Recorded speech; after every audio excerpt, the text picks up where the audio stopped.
It could have been prevented. That's the worst part, is this didn't have to happen. Beaches all along the Gulf Coast are clean, they are safe, and they are open for business. I think BP realized it, and we realized it as well, that it was more cost effective for them to sink it and to hide it and disperse it than it was to just clean it up. They just got us out there to get us in front of the cameras, so when they flew over with their helicopters, they could say that we was out there cleaning oil up when we wasn't doing nothing but sinking oil and just making a showing. I don't want dispersants to be the Agent Orange of this oil spill. Dispersed oil.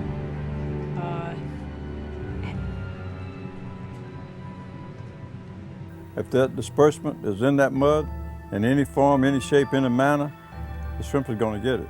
It's going to be the first creature that gets it. I don't care what they say. It appears the mixture is now breaking into small droplets. I think this has got to be one of the most horrible things I've ever seen underwater. Under the shroud of darkness, they would come in and do their thing. It was a huge cover-up.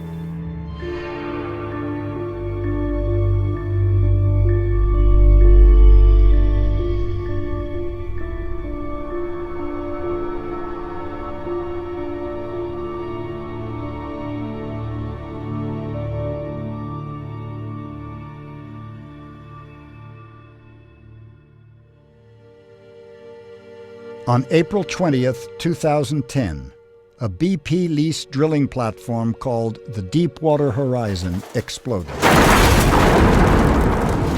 killing 11 crewmates and injuring 16 others. The massive $560 million platform sank in 5,000 feet of water, where it had been drilling roughly 40 miles off the coast of Louisiana.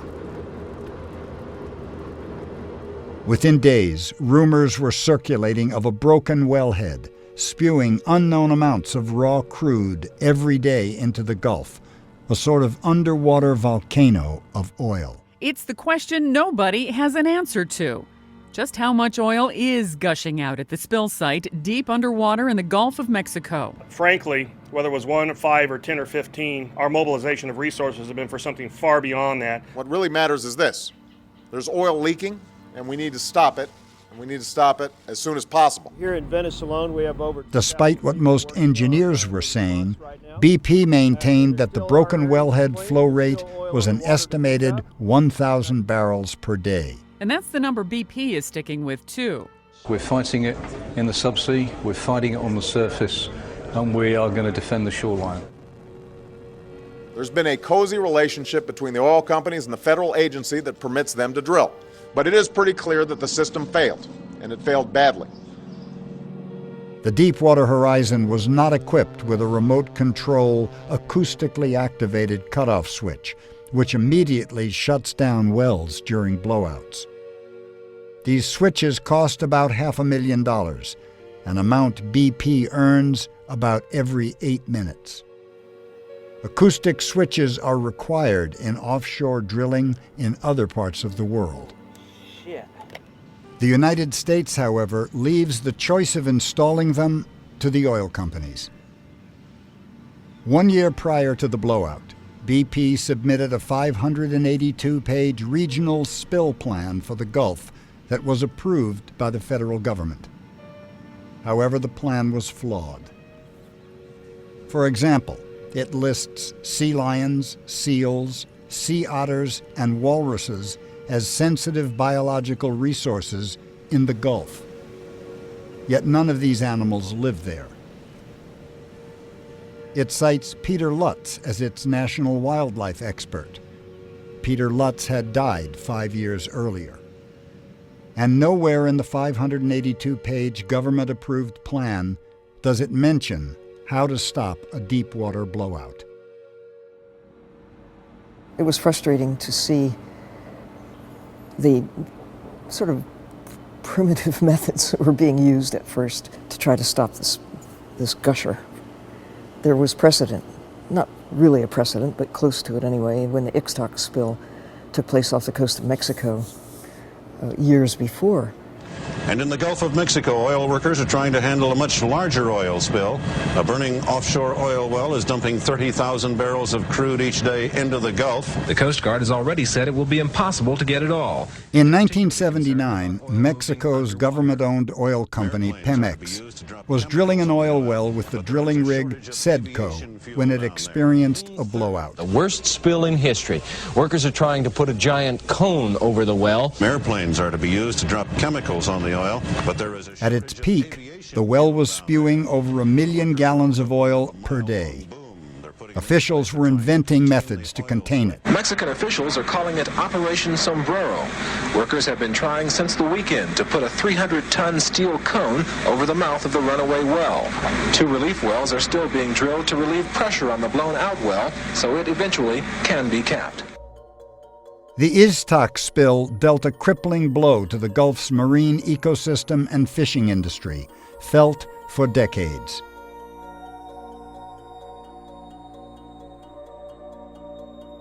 Today, progress from 5,000 feet below the surface of the Gulf. In 2010, BP attempts to stop the flow with similar tactics. At first, with a 4-story containment dome, Operation Top Hat. One of which BP put on a barge today, with plans to lower it to the ocean floor, possibly by the weekend. This containment system is a first of its kind. As the dome was lowered, it became clogged by an icy mix of gas and water and failed. Then it was Operation Top Kill and Junk Shot. Cement and mud are going to be shot into the well to plug it up. They're going to try that. In shallow water, they'd be confident, but this water is so deep, they're hoping it works. They tried the same techniques that were applied for the BP spill. But this is deep water. It's a mile underwater. The pressure is significantly greater. And hot oil coming out into a cold ocean filled with methane. There was no precedent for it. We have been unable to overcome the flow from the well, so we now believe it's time to move on to the next of our options. Very disappointed in today's announcement, and I know all of you are anxious to see this well secured. Well, what we're trying to do is fight this thing offshore, and this is a war. It's an insidious war because it's attacking. After weeks of conflicting reports of how much oil is escaping, is it less than 50%? I do not know, Senator. And the futile efforts to stop it. You don't know? I don't think it's called a blowout prevention plan. President Obama claims the federal response is the #1 priority. And let me tell you, it is an anger and frustration that I share as president. President Obama wasn't alone.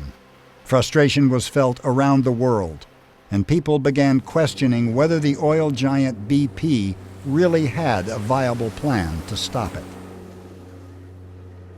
You know, our government needs to get somewhere in between drill baby drill and spill baby spill. After weeks of failed attempts to plug the underwater gusher and conflicting media accounts, this is at minimum catastrophic. A small independent film crew decided to take action. They traveled to the Gulf Coast in an effort to find out what was really happening on the ground. What they found led them on a 3-year investigation. How bad? Why has this thing been open?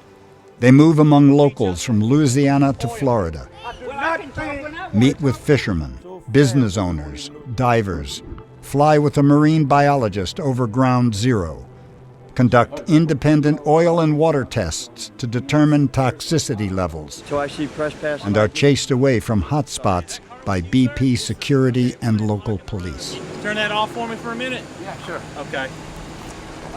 You turn it off for me, sir? Yeah, I'll turn it off. Their journey began in New Orleans on day 34 of the BP oil spill disaster. 1840, Antoine's is established. Classic French Creole cuisine. Roaming the streets, you'd hardly know this region was facing the largest accidental man-made environmental disaster the world has ever seen, until you mentioned the spill. It's really messing up our environment, our estuaries, our marshland, our seafood. Now there's a moratorium on the oil industry, people out of work. I mean, we're getting clobbered down here. Not only are y'all killing animals, of course, you're killing us. We all know how to drill and we know how to pull the oil to make money, but we never came up with thoughts or a plan. How do you feel about the handling of the spill right now? I think it's the most unorganized mess that I've ever seen in my life. They're just throwing things out there, throwing money at it, and it's not accomplishing anything. We got people riding around in boats out there that look like a Chinese fire drill. After a few days in New Orleans, the small crew connected with marine biologist and president of Blue Ocean Institute, Dr. Carl Safina. He needed a cameraman to document the spill by air. They volunteered.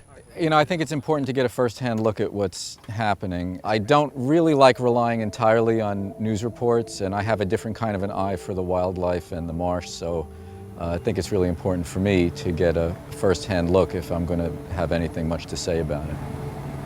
This is the west bank of the city of New Orleans. We're going to depart out of here and go southeast, parallel the Mississippi River to the Bird's Foot or the head of the passes, and we're going to overfly the site right here. That's ground zero. Ground zero. We flew out right over ground zero, right over the blowout, and right over these rigs that are trying to drill these relief wells. And it looks as though you took the ocean and you just emptied a giant pan of used motor oil on top of it. You could see by the streaks that it was an almost unbroken coating of oil. The oil is at different densities. There are some really thick blobs that are like the consistency of peanut butter, and or maybe axle grease is a better way of thinking of it.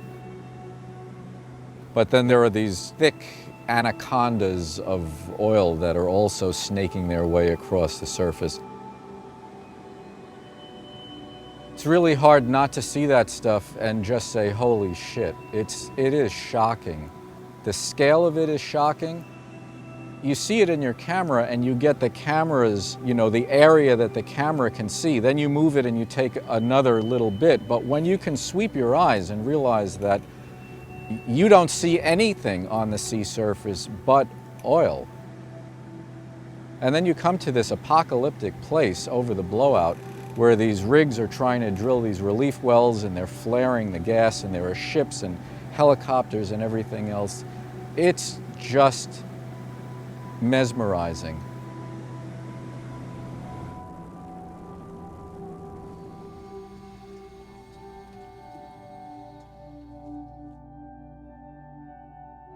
I think the strategy was hide the oil. Their liability is partly based on how much oil. They don't want us to know how much oil. They've been interfering with the public's ability to see and to know. They didn't want independent scientists to be taking independent estimates. They didn't want other cameras down there at the leak to try to estimate the flow. They've been dispersing it at the source. The source is really concentrated. You don't want to take a pollutant and disperse it when you have your hands around its neck right there. What Dr. Safina is talking about is BP's decision to spray the chemical dispersant Corexit on the oil, the ingredients of which were proprietary and banned from use in BP's home country of England. Hundreds of thousands of gallons of chemicals, amounts never seen before, were sprayed by BP into the Gulf, with little to no environmental impact studies conducted. What we thought was a good product. There were some serious concerns raised by officials. I don't want dispersants to be the Agent Orange of this oil spill. In this case, you've got to follow the money. Who saves money by using these toxic dispersants? Well, it's BP. We are still deeply concerned about the things we don't know. The long-term effects on aquatic life are still unknown, and we must make sure that the dispersants that are used are as non-toxic as possible. It wasn't just spraying chemicals with planes on the surface, but also utilizing a technique called subsea injection, pumping chemical dispersants down a mile-long pipe into the oil and gas spewing at the broken wellhead. I believe this is the first use at 5,000 feet and the first test at 5,000 feet. It stuns me to think that we know that we need to utilize dispersants in the event of a spill, and yet we haven't put in place the testing necessary. According to the EPA, the chemical dispersant Corexit that BP chose is far more toxic and much less effective on Louisiana crude than other dispersants. On May 19th, the EPA took action, giving BP this message. We directed BP to look for more effective, less toxic alternative to their current dispersant. The EPA was the only organization that knew the ingredients in Corexit 9527, as they were a trade secret. BP spokesperson Jack Pack assured us that Corexit was pretty effective. The 24 hours that BP was given by the EPA to find less toxic and more effective dispersants came and went. BP continued their use, citing safety and availability concerns with alternatives. We have thousands of boats and almost 100 aircraft still working on this. It came as no surprise. BP was on the board of Nalco, the manufacturer of Corexit. Again, the EPA strikes back, issuing this directive on May 26th. BP shall eliminate the surface application of dispersants and seriously reduce subsurface application, going on to state that written permission must be requested in advance if exemptions are to be considered. Bad enough you've got the oil, but then you magnify the impact of the oil by adding dispersants up here at the top and down here at the bottom, especially at the bottom. Bad move, really bad move. It's like having a rotten egg in your hand. What you don't want to do is break the rotten egg and then bake a cake with it, because once that rotten egg is in the cake, you can't get it out. And that's what the dispersant does. It puts a rotten egg into the whole Gulf of Mexico. Cut it off at the pass! Save our back bays! Cut it off at the pass! Save our back bays! How does a place restore itself if even the smallest microbes can't survive, if there is no oxygen in the water and the booms don't work and it carries it in because it's sunken below the surface? How do we clean that up, BP? We don't. We can't. Stop the use of the dispersants. Quit hiding your mess and start cleaning it up.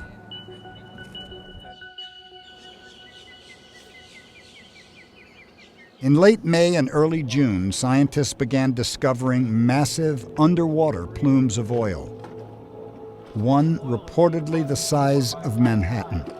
Testing has confirmed a large underwater plume of invisible oil in the Gulf, many miles from the Deepwater Horizon site. Oceanographer Dr. Ian MacDonald was quoted as saying that there was now a tremendous amount of highly toxic material in the water column, both at the surface and below, moving around in one of the most productive ocean basins in the world. Recently, the head of BP said that there was no evidence that oil plumes are floating below the surface. Unlike what the CEO of BP said, they are not destined to reach the surface. Much of it is destined to float at some depth. But BP, responsible for managing the fallout, appears to be in a perpetual state of denial. They insist all the oil is on top. The oil is on the surface. Do you not believe these plumes exist? Harry, there are not, no one has found any large concentrations of oil beneath the surface. So these scientists are making it has. up. So scientists are making it up.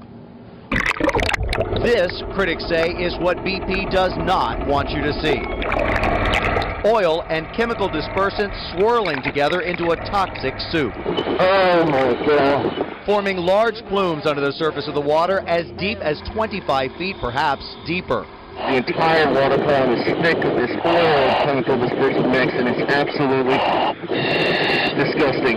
I think this has got to be one of the most horrible things I've ever seen underwater. Scientists were deeply concerned with everything from plankton, minute plants and animals that are the foundation of the ocean's food chain, to sperm whales. BP has pumped about 1 million gallons of dispersants into the Gulf. The film crew traveled all along the Gulf states, from Louisiana to Florida during June, July, and August 2010. A captain came in and talked to us about the oil spill. He just said that BP is spraying a chemical on top of the oil and it's making it sink, so they can't tell where it's going. Everything that can and would be is being poisoned. All the fish, all the crabs, all the oysters, our life, our sand, everything we live for is slowly being destroyed. And it seems like everything's very slow to fix it, if it ever can be fixed. It's very sad. I'd say the oil is getting into the inland waters and it's getting worse and worse every day. And it's not being cleaned up quick enough.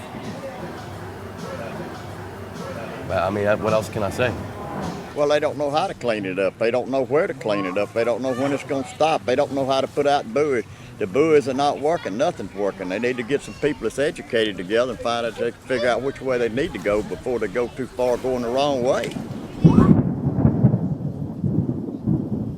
It's early July. The well is spewing something like the Exxon Valdez oil spill every few days, with no end in sight. The U.S. Appeals Court overrules President Obama's ban on new drilling in the Gulf, and the crew is having trouble getting answers on the ground.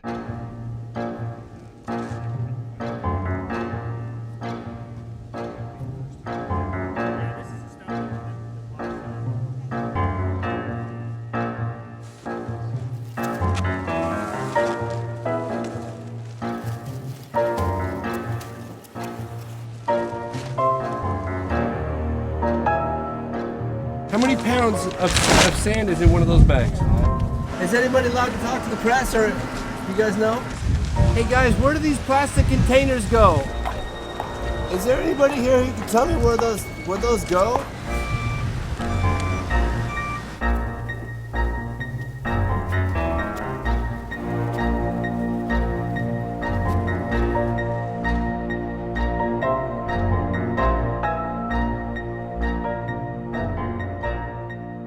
All the workers there, whether they work for the government or for BP or for private contractors who work for BP, they've all been told not to talk to the press, not to talk to the public about their work. Shouldn't they be allowed to share with the public the work they're doing? I have put out a written directive, and I can provide it for the record, that says the media will have uninhibited access anywhere we're doing operations, except for two things: if it's a security or a safety problem.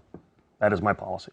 I'm the National Incident Commander. Can I ask a quick question? I can't answer anything. Have you guys actually asked BP to stop using dispersants? Can't comment on anything like that. You got to go to the JIC. I think they can't wait to talk. Oh, fantastic. You don't know who you work for? No, ma'am. Would you swim in the water right now? I can't comment on that. You got an opinion, don't you? Hey, man. We're doing a documentary. You mind answering a few questions for us? You're not allowed to. Why not? Let me jump out. But nobody seems to know where all the stuff's going. Okay, is that car with you, sir? Yes, sir. Okay, one is blocking the road. You turn that off for me for a minute? Yeah, sure. Okay. You turn it off for me, sir? Yeah, I'll turn it off. Are you recording? Well, yeah. If you'll turn your camera off, I'll tell you what I see. Every one of us who has been down here for even a few days has been turned away from places, has had hassles with the cops and the sheriff departments, has been told that BP doesn't want cameras around. Well, BP had a permit to drill a hole in the seafloor. They did not have a permit to pollute the Gulf of Mexico. So we have microbes here that can deal with some oil. Right now we're overwhelming that system, and nobody really knows how fast it will bounce back. In other places where these blowouts have happened, it has taken decades. The spill may prove to be one of the most devastating environmental disasters this nation has ever faced.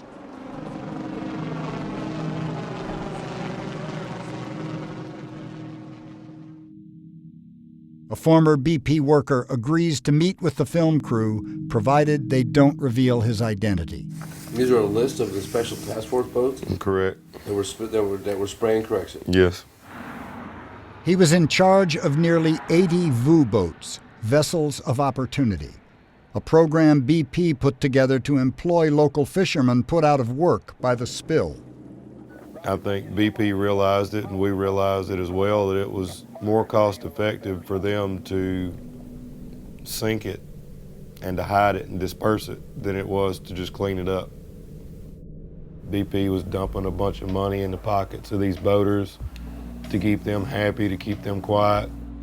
I don't think it ever was the intent to actually find and recover this oil. They were getting paid to ride around on the boats, pick up a little bit, call the rest of it in. That way, the command center and BP would have the latitude and longitude of where it was being found, so they would know exactly where to spray their dispersants. He tells the crew that before sundown, BP collected all of his team's data and then took over. Under the shroud of darkness, they would come in and do their thing. It was a huge cover-up. Now, what was a thick peanut butter, brown oil on the surface the day before is now a bubbly mess.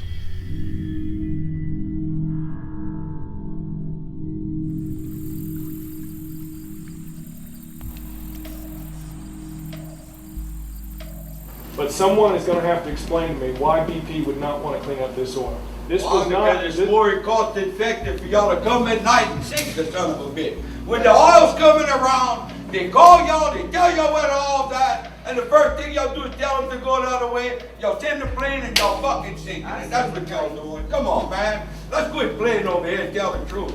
Y'all sinking the oil, Jason. You know y'all sinking it. You know what y'all doing.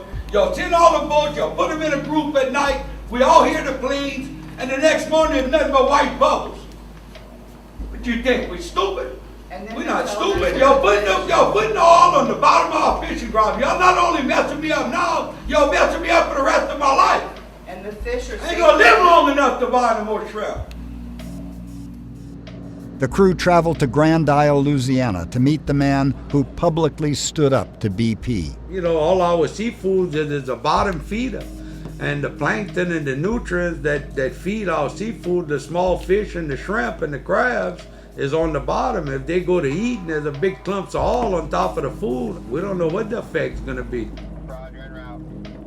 And it looks like the Coast Guard helping them, you know, by trying to cover it up too. It smells a whole lot like lighter fluid or thin lighter fluid or something. I live here. I've never smelled that before in all the time that I've lived here. By the way, there's children swimming in this water right now. Right now. It smells like a refinery. That's benzene. Does that gross you out? Yeah. You see all that brown stuff? Yes. You know what that is? It's oil. Look at that. Gross. Yeah, gross. But you guys were swimming in it just a little while ago. Yeah, that's because we had no clue that oil was that bad. Heck, I didn't know what it was, you know? Where was this? Last weekend, we went to Gulf Shores. Saturday afternoon, we all, both her and I, broke out in hives all over us. How did that water make you feel? It made me itchy. It did make you itchy? Governor, should people be concerned about toxicity? Should they be concerned about what's in that water that might be harmful to them? Well, we're always concerned, and here that's why we continuously test, is just to make sure that it is safe for the people to go in there. Our first obligation is the health, safety, and welfare of our people. It is safe. There isn't a toxic nature to it that is detrimental to anybody. It's much more of a nuisance than it is anything else at this point, but it is safe. I think the fish are pretty hardy. If I was a fish, I'd be a lot more worried about sharks and porpoises than I would be about the dispersants personally, okay? But that's now that being said, I'm not a scientist. The beaches are safe, the water's safe, the seafood is safe. Based on the data at hand, we see nothing to indicate that there's a toxicity problem anywhere in the sand or in the water. It was early August 2010. A group of scientists report that the wells spewed 4.9 million barrels of raw Louisiana crude into the Gulf. and the EPA released a study that dispersant oil mixtures are generally no more toxic to the aquatic test species than oil alone. Small droplets capable of passing right into the flesh of fish. And the government releases some good news. The White House now says most of the oil that leaked out from the Macondo well is actually gone. The oil is gone. It was captured, it was skimmed, it was burned, it was contained. Mother Nature did her part. And then there's natural bacteria in the ocean that's eating it up further, Margaret. So it seems that the oil is, believe it or not, disappearing. A recent report by our top scientists found that the majority of oil has now evaporated or dispersed, or it's been burned, skimmed, or recovered from the wellhead. And the dispersed oil is in the process of degrading. You get fined based on the amount of oil that you can see and measure. And if it disappears, poof, it's gone, evaporated into the sky, or dispersed into the ocean, you have less to pay. Massachusetts Representative Ed Markey, the man who forced BP to release the high-resolution footage of the broken wellhead, was now publicly alleging that BP carpet-bombed the Gulf with dispersants, essentially sweeping it under the rug. They were used on an almost daily basis. They were used even though the EPA said that they should be used rarely. And my concern is that they were used in greater quantities than even the government indicated that BP should be permitted to use them. BP's Chief Operating Officer, Doug Suttles, responds to Representative Markey's allegations. Well, you know, we worked very, very closely in Unified Command, and that includes the Coast Guard, BP, people like the EPA, NOAA, other agencies, on what the right response was. And dispersants were only one tool.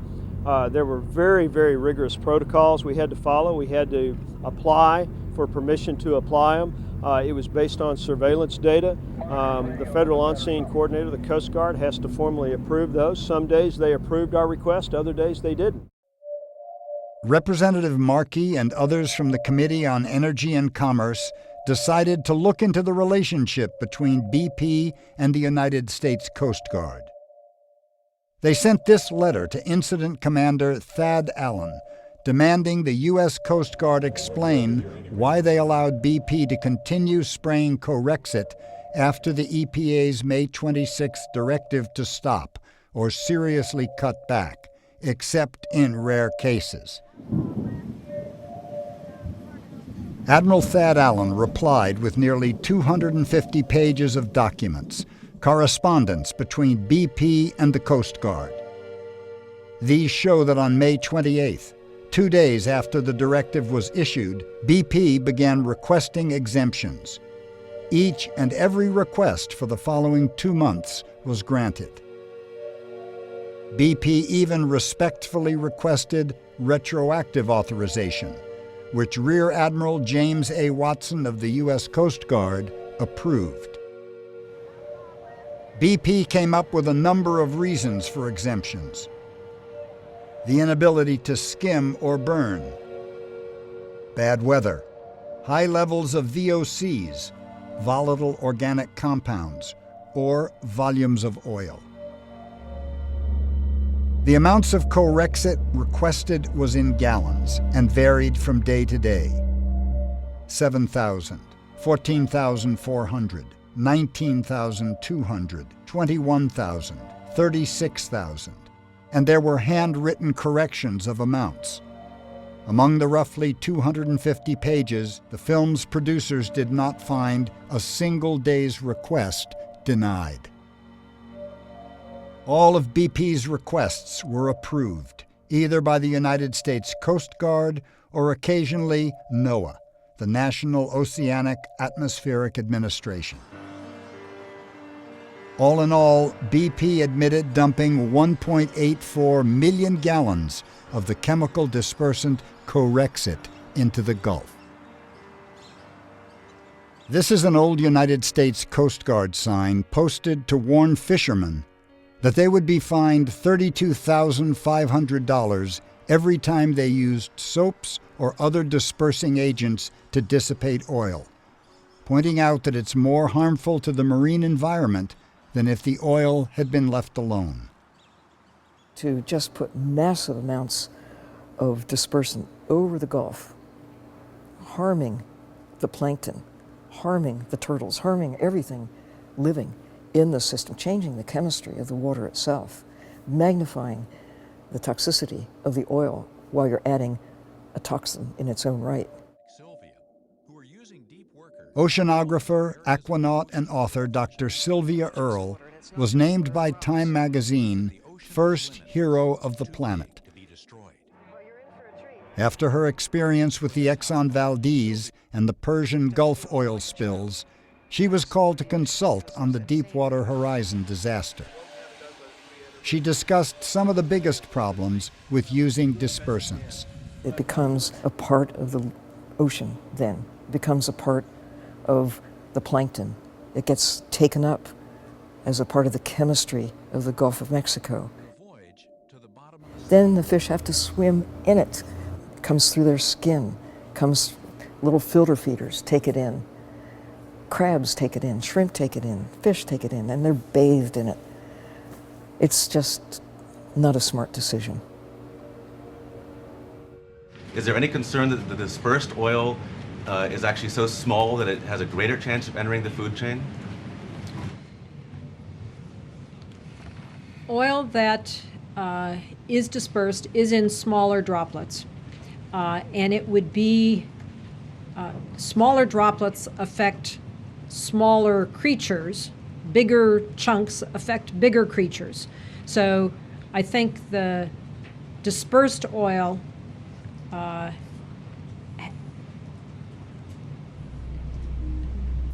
the seafood from the Gulf is the most highly tested seafood in the world. There is no seafood tested nearly as much, not even a fraction as much, as the seafood that's coming out of the Gulf of Mexico. And the seafood is wholesome. We are helping train state and local regulators from the 5 Gulf states in sensory perception in order to be able to detect contamination in seafood coming out of the Gulf. Some are easier than others. Everybody's nose works a little differently. For me, the oysters are a little more challenging to pick up the taint in. I love that shirt, Shut Up and Fish. Oh, yeah. I didn't understand that when they shut the place down. You could fish on the left side, but you couldn't fish off on the right side over here. With a bridge. I didn't understand that either. This is Frank, son of Joe Patty. Since 1935, the dawn of seafood in the Gulf. I've got shrimp that was frozen pre-BP disaster. That shrimp is a different shrimp than the one that I see in the water catching now. It's different. They say, what's different about it? I said, the head. The head of the shrimp is everything to do with the shrimp. The body is nothing but flesh, meat. The head contains everything in that shrimp like a human body. Our head and our stomach, that's all in the head of a shrimp. And a shrimp, a white shrimp, lives in the mud at nighttime. He comes out in daytime, he, she, it, whatever. A brown shrimp comes out at nighttime and goes in the mud in the daytime. So they all live in the mud, shrimp. All the shrimp lives in the mud. If that disbursement is in that mud, in any form, any shape, any manner, the shrimp is going to get it. It's going to be the first creature that gets it. I don't care what they say. It's going to be a creature that gets it. Well, tell where all the seafood comes from. Somebody told me the other day that the micronism, little creatures that you can't see, is eating up that oil and disbursement so fast that we won't even know it's been there. Can you believe that?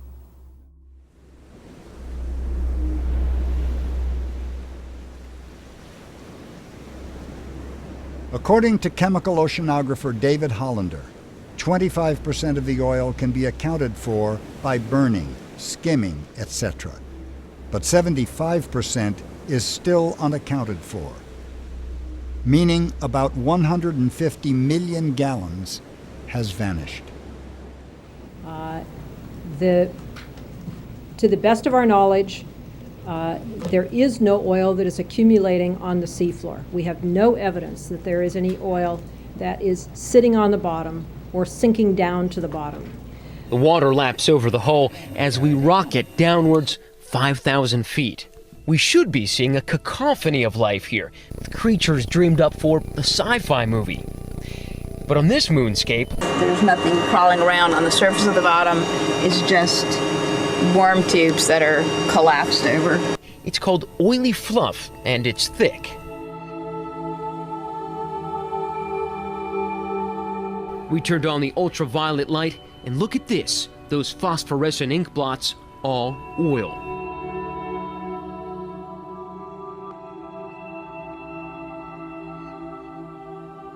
Joy and the other scientists dispute a government report that the vast majority of the oil has dissipated.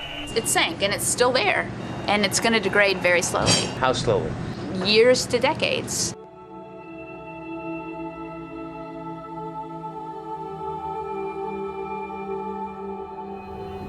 The smell of being out there, I wake up at night sometimes, and it's like I'm suffocating, and that's Professor of Marine Sciences at the University of Georgia, Dr. Samantha Joy, was the first scientist to discover plumes of oil in the Gulf in the summer of 2010. Land right now. The team caught up with her in June of 2011 to discuss her multiple trips to the seabed floor in submarine Alvin. I mean, the surface was a nightmare, but you look under the surface and it didn't stop.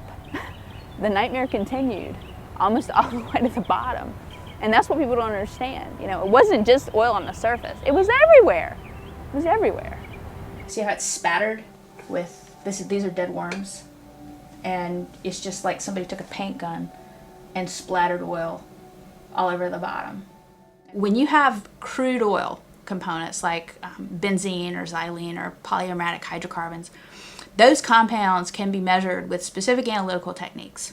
When you start dispersing oil and breaking those compounds up, all the dispersants do is it breaks those compounds up. Disappears. The oil goes away.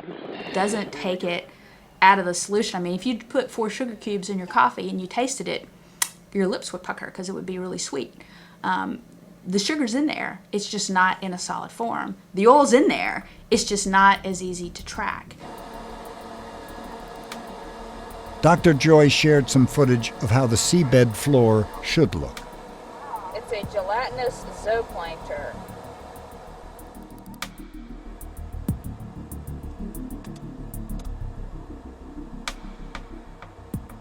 The ecology of the system has been altered. You know, and people can deny that all they want, but I'm not the only one who's seen it. You know, people who've been out there and looked on the seafloor, they've seen oiled corals, they've seen oiled crabs, they've seen oiled animals, they've seen, you know, seafloors that's just void of life in terms of megafauna and macrofauna. Those sorts of things are going to take years to recover from, if not decades. A number of fishermen agreed to meet with our team, provided they could remain anonymous. Do you work for BP? Hell no. Okay. No. I just got to ask you. No. Got to ask you anyway. Yeah, for sure. I'd say nobody has a clue. Honestly, we don't have a clue. Some species are showing up great. Other species aren't showing up at all. The mammals, porpoises, dolphins, dying like crazy. Everybody's keeping the stuff quiet. I've been on the water all my life. I know things, you know. All that dispersant and everything else they sprayed out there. All them fish have a certain slime on them to keep organisms out of there. Well, it's broke that down. It lets them parasites get in there in that new blood. Well, it makes them sores and legions on them. And that's exactly what's happening. And I ain't no rocket scientist, but I know that's what's happening. I mean, well, y'all wanted me to tell you that it's all good, because it ain't all good. All these commercials running around about all the Alabama commercial fishermen saying it's all good, it's all good. Who are these guys? We don't know them, and I thought we knew everybody.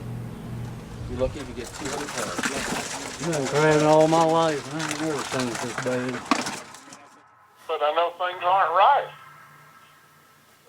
They got butterfish that's spitting up purple stuff, and their bellies are rotting out of them before they can get them back to market. There's 3 in there. I know the crabs are dying. There's just so many things that's out of place. That's your biggest baseline. Never before They said, well, we need a baseline. Never before is a hell of a baseline. And we're making sure people know that the Gulf is open for business. The beaches are beautiful, the seafood is delicious. Last year, many areas even reported record tourism seasons. The progress continues, but that doesn't mean our job is done. BP's still here, and we're still committed to seeing this through. I'm surprised how little oil was collected. I'm surprised how completely unprepared they were for collecting any oil. And I was, kind of shocked at how the entire game plan was to dissolve it with dispersants so that we could never get our hands on it. I've heard it from NOAA and Coast Guard that primarily that dispersants are no more toxic than your average everyday detergents. Well, then take a bath in them. Who wants to take a bath in Corexit? I don't. And I bet you that you could not get anybody that works for NOAA, the EPA, to take a bath in Corexit.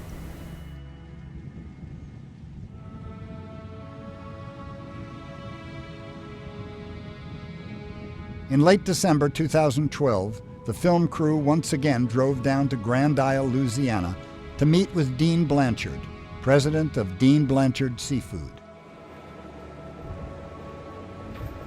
A month earlier, Mr. Blanchard caught some shrimp that appeared to have been excluded from BP's ubiquitous ads. It looked like some kind of tumor coming out the side. Like I said, I'm not a scientist, but I've been looking at shrimp since I was born. I was born in the shrimp house. I ain't never seen nothing like this. Basically, the head's twice the size of what it should be. You got a growth coming out the side. They ain't got no eyes. There's something wrong. Where the oil came and where the disbursements were sprayed, this is what you have. But if you go 100 miles to the west or 100 miles to the east, you don't see as many as these. There's just one every once in a while. Basically, it's actually worse than it was in 2011. In 2011, we had some leftovers from 2010 when we weren't able to fish. And so 2011 showed a great year for the Gulf of Mexico. And if you look back at what happened in Alaska the following year after the spill was the same thing. It was a record-breaking year the following year. The same thing happened over here. Now going into 2012, we've dropped down to about 30% of what we used to do on a Gulf-wide production. Now for local production, we ain't even at 5% of what we used to do. They used to be able to see about 100, you should have 100 boats shrimping back here today and you have 0. Mr. Donald Waters has been fishing the Gulf for 4 decades and active in the fisheries management since 1986, with expertise in stock assessments in red snapper and king mackerel for the Gulf of Mexico. We're going through a red snapper stock assessment now, which may or may not include any post-oil data. They haven't made a decision on it. In 2013 is when they're going to do the assessment, and if it does include any post-oil data, it would only be 1 out of 5 years, so it would be watered down to 8 or 10% of the assessment. So it would be the next assessment 5 years from now that would include a lot of post-oil data, and then the story would really hit the table, but BP would be well gone by then.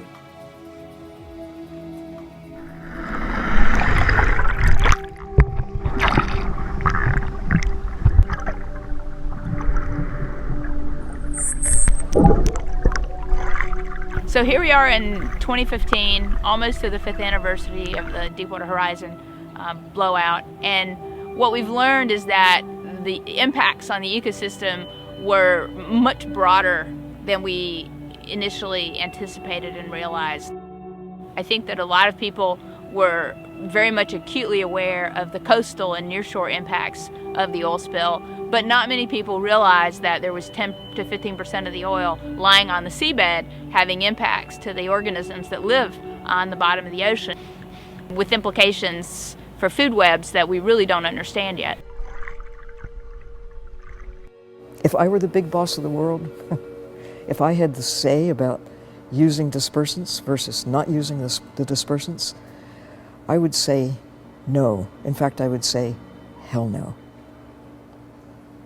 I think it's really important to think about what it means in the big picture. We've had for 30 years a culture of deregulation, a culture that seems to devalue the idea that government is here to protect the interests of most of us from the narrower, more immediate interests of just a few people, like the big oil companies that are mostly concerned with their profit.